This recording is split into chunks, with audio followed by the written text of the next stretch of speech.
السلام علیکم میرے کسان بھائیوں۔ اکثر آپ پوچھتے ہیں کہ ہماری گائے اب بھینس سیمن رکھنے کے بعد بار بار ریپیٹ ہو رہی ہے۔ آج میں اس کے لیے ایک بہترین قدرتی اور دیسی نسخہ لایا ہوں۔ آپ کو چاہیے سفید پھٹکڑی 100 گرام اور 1 لیٹر صاف پانی۔ یہ آسان اجزاء آپ کے جانور کے لیے بہت فائدہ مند ہیں۔ 1 لیٹر پانی لیں اور اس میں سفید پھٹکڑی 100 گرام ڈالیں۔ اسے ہلکی آنچ پر گرم کریں یہاں تک کہ پھٹکڑی مکمل طور پر حل ہو جائے اور پانی میں ہلکا سا آبال آ جائے۔ پھر اسے اتار کر ٹھنڈا ہونے دیں۔ جب پانی ٹھنڈا ہو جائے تو اپنی گائے بھینس کو سمین رکھوانے کے فوراً بعد پلا دیں، یہ پہلی خوراک ہے۔ یقینی بنائیں کہ جانور مکمل پانی پی لے۔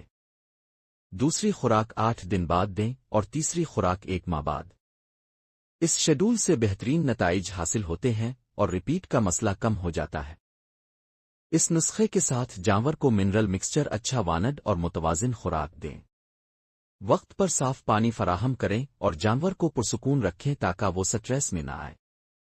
یہ آسان، قدرتی اور دیسی نسخہ استعمال کریں، انشاءاللہ آپ کی گائے بھینس صحت مند رہے گی اور ریپیٹ کا مسئلہ کم ہو جائے گا۔ اللہ آپ کے جانوروں میں برکت دے۔